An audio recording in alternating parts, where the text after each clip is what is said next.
களுக்கு வணக்கம். நான் டாக்டர் தீபா லலன். இன்னைக்கு நம்ம என்ன டாபிக் பத்தி டிஸ்கஸ் பண்ண போறோம் அப்படின்னா, மே மாத ராசி பலன்கள் தாங்க பார்க்க போறோம். இந்த மே மாத ராசி பலன்கள் பார்க்கறதுக்கு முன்னாடி நம்ம பிளானட்டரி பொசிஷன்ஸ் பார்த்துக்கலாம். கிரகங்கள் என்னென்ன பாவத்துல இருக்காங்க, என்னென்ன பயிற்சிகள் இந்த மாசம் நடக்க போகுது அப்படின்றத பார்த்துக்கலாம். பாத்தீங்கன்னா, இந்த மாத ஆரம்பத்துல சனி பகவானும் செவ்வாய் பகவானும் மீனத்துல இருக்காங்க. மேஷத்துல சூரியனும் புதனும், சூரியன் உச்சம் பெற்று அமர்ந்திருக்கான். புத்த ஆதித்ய யோகம் அப்படின்றது ஒரு விதமா ஆக்டிவேட் ஆகுது. ரெண்டாம் பாவம், அதாவது ரிஷபத்துல பாத்தீங்கன்னா மேஷத்துக்கு ரெண்டாம் பாவம், ரிஷபத்துல சுக்கிரன் ஆட்சி பெற்று அமர்ந்திருக்காரு. மிதுனத்துல குரு இருக்காரு, சிம்மத்துல கேது இருக்காரு, கும்பத்துல பாத்தீங்கன்னா ராகு இருக்காரு. இதுதான் பாத்தீங்கன்னா பிளானட்டரி பொசிஷன். சரி, அதுக்கப்புறம் என்னென்ன பயிற்சிகள் நடக்குது அப்படின்னா, மே மாதம் 14ஆம் தேதி உங்களுக்கு செவ்வாய் பகவான் மீனத்துல இருந்து மேஷத்துக்கு பயிற்சி ஆகுறாரு. மே மாதம் 14ஆம் தேதி சூரியனும் புதனும் இணைஞ்சி பாத்தீங்கன்னா ரிஷபத்துல பயிற்சி ஆகுறாங்க.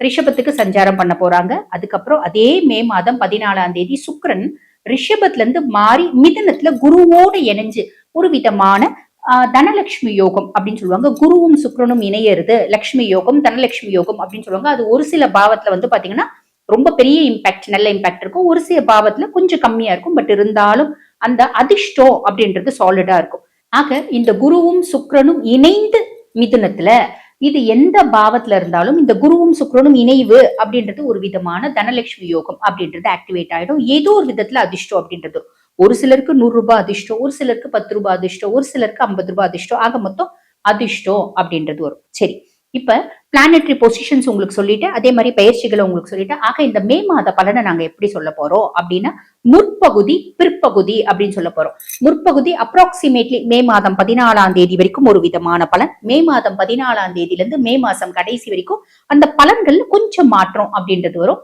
ஆக வீடியோவை ஸ்கிப் பண்ணாம பாருங்க. ஸ்கிப் பண்ணாம பாக்குறீங்க அப்படின்னா தான் நாங்க சொல்லக்கூடிய பலன்கள் முழுசும் தெரியும். அதே மாதிரி எந்தெந்த விஷயத்துல நீங்க உஷாரா இருக்கணும் அப்படின்னு சொல்லுவோம். வழிபாடு பண்ண வேண்டிய கடவுள் யாரு அப்படின்றதும் சொல்றோம்.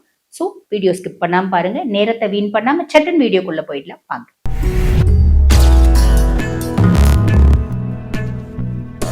கடகராசி அன்பர்கள், உங்களுக்கு இந்த மே மாதம் எப்படி இருக்கும் அப்படின்னா, விஷயம் 2ஆம் பாவம் தன குடும்ப வாக்குஸ்தானத்துல கேதுமா. தன குடும்ப வாக்குஸ்தானத்துல கேது. பொதுவா கடகம் பாத்தீங்கன்னா உருகி உருகி உறவா பழக்கக்கூடியவங்க, எனக்கு ஃபேமிலி தான் ப்ரையாரிட்டி, என் குடும்பம் தான் எனக்கு எல்லாமே அப்படின்னு நினைக்கக்கூடியவங்க. இந்த காலகட்டம் பாருங்க குடும்பத்தோடவே இருக்காங்க அப்படின்னாலும் தாமரை இலையில தண்ணி மாதிரி இருப்பாங்க. இதுக்கு காரணம் என்ன? கடந்த 2.5 வருஷத்துல அஷ்டமத்து சனியினால நிறைய கடகம் கஷ்டப்பட்டுச்சு. பெரும்பாலான கடகம் ஏதோ தசை நல்லா இருந்தவங்க எஸ்கேப் ஆயிட்டாங்க அப்படின்னு சொல்லலாம். எதனால கஷ்டப்பட்டாங்க? கணவனால பெருசா மன உளைச்சலுக்கு ஆனானாங்க. மாமியார் தான் எங்க அம்மா, மாமனார் தான் எங்க அப்பா அப்படின்னு நினைச்சிருந்தேன். அவங்க எல்லாம் யாரு, என்ன இருந்தாலும் ரத்த சொந்தம் தான் அப்படின்றத அவங்க காமிச்சிட்டாங்க. பிளட் இஸ் திக்கர் தென் வாட்டர் அப்படிப்பாங்க. அப்ப என்னதான் இருந்தாலும் இது தண்ணி தான் அப்படின்றத அவங்க காமிச்சிட்டாங்க. கணவராலையும் நான் பாத்தீங்கன்னா கஷ்டப்பட்டேன், சொந்த பந்தங்களால கஷ்டப்பட்டேன், எல்லாராலையும் கஷ்டப்பட்டேன். கடைசி என் குழந்தை அதுவாது எனக்கு ஆறுதலா இருக்கும் அப்படின்னு பார்த்தா, இவங்க எல்லாரையும் தூக்கி சாப்பிடுற மாதிரி என்னை இன்னும் ஒரு கல் மிச்சமா கஷ்டப்பட்டது என் குழந்தை தான். ஆக வெறுத்துட்டேன். என்னடா இது வாழ்க்கை, ஏண்டா வாழறோம், எல்லாரும் இப்படிதான் அப்படின்ற ஒரு மைண்ட் செட்டுக்கு நானே வந்துட்டேன். அப்ப இருந்தாலும் என்னுடைய கடமைகளை நான் செய்யணும் இல்லைங்களா? நான் பார்த்து ஆளாக்கணும் ஒரு குடும்பம், மொத்தமா விட்டுட்டு போயிட முடியாது. ஆக நான் வேற வழி இல்லை, என் குடும்பத்தை ஆளாக்கணும். என் மனசை கல்லாக்கிக்கிட்டு நான் பாத்தீங்கன்னா கூட ஒரு குடும்பமா இருக்கேன். ஆனா மனதளவுல என்னால முதல்ல இருந்த மாதிரி ஒன்ற முடியல. அதனால நான் தனியா இருக்கேன் அப்படின்ற ஒரு அமைப்பு. இது நல்லதா? ரொம்ப நல்லது. உங்களுக்காகவும் நீங்க கொஞ்சம் கேப் கொடுத்துக்கிறீங்க. நீங்களும் கொஞ்சம் சுவாசிக்கிறதுக்கு ஒரு என்ன சொல்றது, வேக்யூம் கிரியேட் பண்ணிக்கிறீங்க அப்படின்னு சொல்லலாம். சூப்பர். அதே மாதிரி நிறைய கடகராசி என்பர்களுக்கு பாருங்க, கடல் தாண்டி இன்டர்நேஷனல் கரன்சிஸை கையாளக்கூடிய பிராப்தம் அப்படின்றது உண்டு. 8ல ராகு, அஷ்டமத்து ராகு, திடீர் மாற்றம், திடீர் முன்னேற்றம், திடீர் அதிர்ஷ்டம், திடீர் தனப்பிராப்தி. சூப்பர். நெகட்டிவ் என்ன? ஹிடன் சீக்ரசிஸ், ஹிடன் ரிலேஷன்ஷிப்ஸ், மறைமுக ரகசியங்கள். ரகசியனாலே மறைமுகம் தானே. இந்த மாதிரி மறைமுக உறவு முறைகள் ஏதாவது இருக்கு அப்படின்னா, கத்திரிக்காய் முத்தனா சந்தைக்கு வரும் அப்படின்னு சொல்லுவாங்க பாத்தீங்களா? அந்த மாதிரி வந்துடுறதுக்கு வழியும் உண்டு, வாய்ப்பும் உண்டுமா. என்னம்மா எங்க கிட்ட எங்களுக்கு அந்த மாதிரி எல்லாம் குணாதிசயம் இல்லையேம்மா, நாங்க அப்படி எல்லாம் வெட்டு காகிதம்மா, ஒயிட் பேப்பர் எங்களுக்கு இல்ல, எதுவுமே இல்லை. இருக்கப்பட்டவங்களுக்கு இந்த வரிகள்மா, இல்லாதவங்க அதை பத்தி கவலைப்படாதீங்க. சரி, எங்களுக்கு அந்த மாதிரிலாம் இல்ல. அப்ப நாங்க எதுல கவனமா இருக்கணும்? ஆரோக்கியத்துல கவனமா இருக்கணுமா. உங்களுக்கு சொத்து பத்தி ஏதாவது இருக்கு, அது ஊர்ல இருக்குமா, நாங்க போய் பாக்குறதே இல்ல, போய் பார்த்தே 2 வருஷம் ஆகுது. போய் பார்க்கணுமா, போய் பார்க்கணும். இந்த காலகட்டம் என்ன ஆகுது அப்படின்னா, பராமரிப்பு இல்லாத சொத்துக்களை ஆக்கிரமிப்பு பண்ணணும் அப்படின்னே ஒரு கூட்டம் அலையுதுமா. எனக்கு வந்து பாத்தீங்கன்னா கட்சி பலம் இருக்கு, நான் தான் அவன், நான் தான் இவனே ஒரு கூட்டம் தெரியுது. ஆக அவங்களோட வேலையே இப்படிதான். எந்த சொத்து பராமரிப்பு இல்லாம இருக்கோ அதை போய் கேப்சர் பண்றாங்க, வியாபாரம் பண்றாங்க. நம்மளால ஒண்ணுமே பண்ண முடியல. ஆக சொத்துக்கள் இருக்கு அப்படின்னா போய் பராமரிங்க, ஆரோக்கியத்துல கவனம் அப்படின்றத வச்சுக்கோங்க. நம்ம என்ன பண்றோம், குருவி சேர்க்கிற மாதிரி சேர்த்து ஏதோ மேல்மருவத்தூர் தாண்டி ஒரு இடத்துல ஒரு பிளாட் வாங்கி போடுறோம். அதை போய் நம்ம பார்க்கணும்ல, இல்லையா? போய் பாருங்க, சரிங்களா? வண்டி வாகனம் ஓட்டும் போது கவனம் அப்படின்றத வச்சுக்கோங்க. 9ஆம் பாவம் பாக்கியஸ்தானத்துல சனி. அஷ்டமத்து சனியா இருந்து எத்தனையா புடுங்கினா, என்ன புடுங்கினா அத்தனையும் வட்டியோட கொடுக்க போறான். நிம்மதியை புடுங்கினா, சந்தோஷத்தை புடுங்கினா, காசை புடுங்கினா, தொழில புடுங்கினா, எல்லாத்தையும் வட்டியோட கொடுக்க போறாம்மா. இது வரைக்கும் எதுவுமே கொடுக்கலையம்மா, கவலைப்படாதீங்கம்மா. சனி வந்து பாத்தீங்கன்னா மந்தன், நிதானமா தான் கொடுப்பான், கண்டிப்பா கொடுப்பான். ஸ்திரமான ஒரு விஷயங்கள், நல்ல விஷயங்கள் அப்படின்றத செய்வான், டோன்ட் வரி.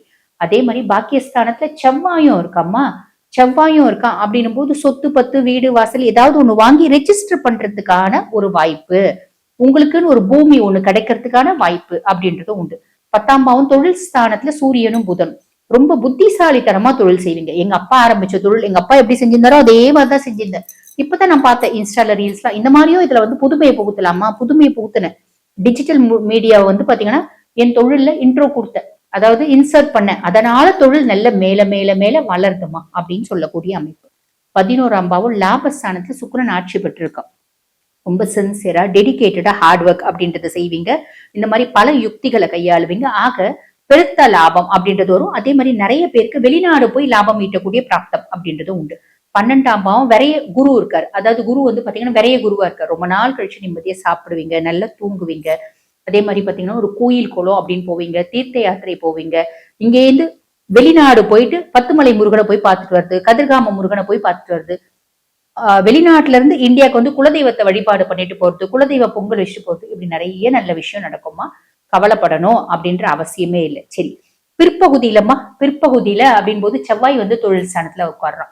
நேர்த்தியா தொழில் செய்வீங்க, புத்திசாலித்தனமா தொழில் செய்வீங்க, கோவத்தை கண்ட்ரோல் பண்ணிக்கணும். யாராவது நம்ம சுய தொழில் வச்சு நடத்தணும்னா ஸ்டாஃப் வேலை செய்ய மாட்டாங்க, வேலை செய்யணும்னாலும் தட்டி கொடுத்து வேலை வாங்கணும்.